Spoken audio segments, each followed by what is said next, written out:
सर्वोच्च न्यायालयाचे सरन्यायाधीश भूषण गवई यांच्या प्रमुख उपस्थितीत मुंबई उच्च न्यायालयाच्या कोल्हापुरातील सर्किट बेंचचं उद्घाटन काल झालं. त्यानंतर आज सर्किट बेंचच्या प्रत्यक्ष कामकाजाला सुरुवात झाली आहे.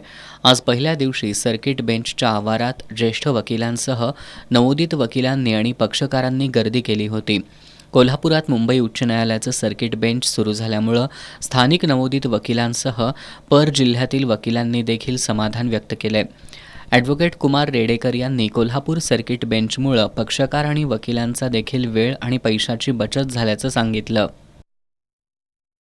आता माझ्या मुंबई हायकोर्टच्या केसेस कोल्हापूर सर्किट ब्रँचमध्ये ट्रान्सफर झालेले आहेत आणि मी तिकडे शिफ्ट होतो आहे कोल्हापूरला. हे कोल्हापूरचं सर्किट बेंच झाल्यापासून आम्हाला खूप आनंद तर झालेलाच आहे, पण आम्हाला खूप सोयीचं झालेलं आहे की इकडच्या ज्या केसेस होत्या सांगली, सातारा, इचलकरंजी ह्या सगळ्या केसेस इकडे आल्यामुळं आमचे जे क्लायंट आहेत त्यांना खूप पैसे वाचणार आहेत, प्लस त्यांचा जो वेळ वाचणार आहे आणि त्यांना जो त्रास मुंबईला जाऊन व्हायचा तो आता कमी होणार आहे. कोल्हापुरातील नवोदित वकील ॲडव्होकेट भार्गवी पाटील या गेली वर्षभर मुंबईत प्रॅक्टिस करत होत्या. मात्र आता कोल्हापुरातच प्रॅक्टिस करण्यासाठी सोय झाल्याबद्दल त्यांनी समाधान व्यक्त केलं. मी ॲडव्होकेट भार्गवी पाटील. मी मूळची कोल्हापूरचीच आहे, पण मुंबईमध्ये आम्ही प्रॅक्टिससाठी मी 1 वर्ष झाले चालू केलं तिकडे. पण आत्ता इकडे सर्किट बेंच झाल्यामुळे सगळ्यांनाच खूप सोयीस्कर झालेला आहे आणि आम्हाला पण ॲज अन ॲडव्होकेट एक वेगळा एक्सपिरियन्स मिळणार आहे आणि बाकीच्या पक्षकारांना पण खूप मदत होईल. जवळच्या जवळ सगळं जस्टिस ॲक्सेसेबल झाल्यामुळे खूपच चांगलं झालेलं आहे. याशिवाय कोल्हापूरसह पर जिल्ह्यातील अन्य वकिलांनी देखील या स्वप्नपूर्तीबद्दल समाधान व्यक्त केलंय. आज कोल्हापूर येथे झालेला नवीन सर्किट बेंच आहे त्याचा जो लाभ जो आहे तो सातारा, सांगली, कोल्हापूर, सिंधुदुर्ग, रत्नागिरी या जिल्ह्यांना भेटतो आहे. तसंच जे नवीन युवा ॲडव्होकेट्स आहेत त्यांना ही अपॉर्च्युनिटी ओपन झालेली आहे की ती लोक कोल्हापूरमध्ये येऊन आर्ग्यू करू शकतात. नवीन बेंच आहे त्यामुळे त्यांनाही एक सहजरित्या आर्ग्यू करता येऊ शकतं. अशा पद्धतीने या कोल्हापूर बेंचमध्ये आपल्या सर्वांना या ठिकाणी आर्ग्यू करता येईल आणि त्या सेवेचा लाभही घेता येईल. कालच हायकोर्टचं उद्घाटन झालं.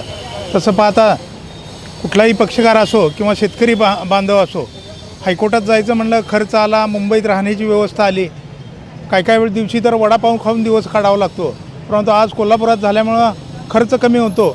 त्यामुळं कुठलाही पक्षकार आपल्याला न्याय मागण्यासाठी न्याय आपल्या दारी जी संकल्पना सरकारनं चालवली आहे त्याचं एक मूर्तिमंत उदाहरण झालं म्हणजे हायकोर्ट आज कोल्हापुरात आलं. 2001 पासून मी मुंबईत प्रॅक्टिस करतो. आता कोल्हापूरला येण्याचा मला सौभाग्य लाभलं आहे फक्त आणि फक्त आपले मुख्य न्यायाधीश गवई साहेबांच्यामुळं आणि कोल्हापूरकरांचं एक स्वप्न साकार झालं आहे.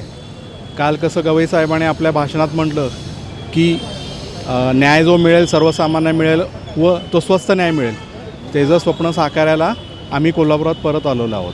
त्यामुळे हा फार अतिउच्च मला आनंद होत आहे की माझ्या घरी मी परत आलो आणि एकदम अभिमानानं सांगतो की आम्ही कोल्हापूरकरांना फुल जे काय आहे न्याय देण्याचं काम करणार आहोत. नमस्कार, माझं नाव ॲडव्होकेट योगेश सावंत. मी कोल्हापूरचाच आहे आणि या आता सर्किट बेंचमुळे बरेचसे प्रश्न मार्गी लागणार आहेत. सर्वप्रथम गवई साहेबांचे आभारच आहेत, पण याचं श्रेय जर कुणाला द्यायचं झालं तर छत्रपती आपले राजश्री शाहू महाराज यांच्या कामाचाही परतफेड आहे गवई साहेबांनी केलेली. आणि यामधून आता बरेचसे जनतेचे, नुसतेच कोल्हापूर नाही तर 6 जिल्ह्याचे जे जनता आहे ज्यांचा न्याय रखडलेला आहे तर त्यांना इथं चालना मिळणार आहे. तसंच ज्युनियर वकिलांचे जे प्रॉब्लेम आहेत किंवा जे काम मिळण्यासाठी प्रॉब्लेम येत होते तर जो धडाडीचा ज्युनियर आहे, ज्यांना खरंच जनतेचे प्रॉब्लेम सॉल्व्ह करण्याची इच्छा आहे, समाजकार्याची इच्छा आहे, तर त्यांनाही चालना आहे. हायकोर्ट म्हणजे एक नवा आशेचा किरण आहे आणि न्याय आपल्या दारी याचं खरंच सार्थक आज झालेलं आहे असं मला वाटतं. दरम्यान ज्येष्ठ सरकारी वकील ॲडव्होकेट असीम सरोदे यांनी देखील सर्व प्रकारच्या व्यवस्थांचं विकेंद्रीकरण होण्याची गरज असल्याचं मत व्यक्त केलं. आज पहिल्या दिवशी जे उत्साहाचं वातावरण अपेक्षित होतं तसंच इथे आहे. सगळेजणं नवीन गोष्टी बघण्यासाठी उत्सुक आहेत आणि नवीन घडामोडी त्यामुळे घडत आहेत. सेरेमोनियल आपण ज्याला म्हणतो की एक उत्सवी स्वरूपाचं एक प्रेझेंटेशन सुरुवातीला असते ते झालं आणि सगळ्या वकिलांनी त्यात खूप चांगला आनंदाने सहभाग घेतलेला आहे. मुळात प्रश्न असा आहे किंवा विषय असा आहे की सगळ्याच व्यवस्थांचं विकेंद्रीकरण आवश्यक होतं.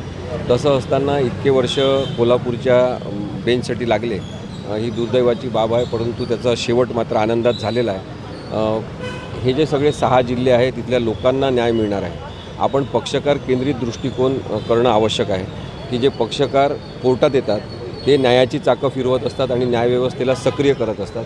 त्यांच्या दृष्टीने नेहमी विचार झाला पाहिजे व्यवस्थांचा आणि त्या दृष्टीने हे विकेंद्रीकरण महत्त्वाचं आहे असं मला वाटते. सोलापूरहून याचिका दाखल करण्यासाठी आलेले डॉक्टर बसवराज बगडे यांनी देखील आता आपल्याला जलद न्याय मिळेल अशी आशा व्यक्त केली आहे. कोल्हापुराचं उच्च न्यायालयाचं खंडपीठ या ठिकाणी स्थापन झाल्यानंतर 6 जिल्ह्याच्या सगळ्या पक्षकारांमध्ये आणि वकिलांमध्ये खूप आनंदाचं वातावरण पसरलेलं आहे. वेळ आणि पैसा खर्च कमी होतो आणि जलद न्याय मिळायची आशा आम्हाला या ठिकाणी निर्माण झालेली आहे. आजचं एक वैशिष्ट्य म्हणजे कोल्हापूर खंडपीठात पहिली एक याचिका मी आज या ठिकाणी दाखल केली. एकूण 3 सिव्हिल आणि 2 क्रिमिनल पिटिशन या ठिकाणी फाईल झालेले आहेत. त्यापैकी पहिलं पिटिशन माझं एक सार्वजनिक हिताचा विषय असलेला दाखल झालेला आहे. खूप चांगला निर्णय राज्य सरकारने या ठिकाणी घेऊन कोल्हापूरला खंडपीठ मंजूर केलं. सन्माननीय सरन्यायाधीश भूषण गवई साहेब यांचंही आम्ही या 6 जिल्ह्याच्या पक्षकारांच्या वतीनं या ठिकाणी आभार मानतो.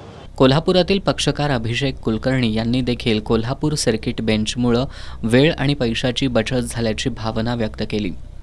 मुंबई उच्च न्यायालयामध्ये 2017पासून आमची दिवाणी न्यायालयाची केस चालली आहे. सारखं येणं जाणं मुंबईलाच असल्यामुळे केस सारखं तिकडचा प्रवास तिकडचा खर्च हे काय आर्थिक परिस्थितीमुळे काय शक्य नव्हतं. तरी आता काल मुंबई उच्च न्यायालयाचं सर्किट बेंच कोल्हापुरात झाल्यामुळे आमच्यासारख्या किंवा इतर 6 जिल्ह्यातील लोकांसाठी ही खूप चांगली गोष्ट झाली. जेणेकरून आता आम्हाला इथल्या इथं जी प्रलंबित तिकडची केस होती, आमची कामं होती, त्या इथल्या इथं कोल्हापूरमध्ये मार्गी लागतील आणि त्यामुळे इथल्या 6 जिल्ह्यातील जनतेची सोय झाल्यामुळं इथल्या जनतेला खूप बरं वाटते. एकंदरीतच कोल्हापुरातील सर्किट बेंचच्या कामकाजाला सुरुवात झाल्यानंतर सर्किट बेंचच्या आवारात पक्षकारांनी आणि वकिलांनी न्यायालयातील आपल्या प्रलंबित कामांसाठी आल्यानंतर समाधान व्यक्त करताना प्रत्येकाच्या चेहऱ्यावर आनंद ओसंडून वाहत होता.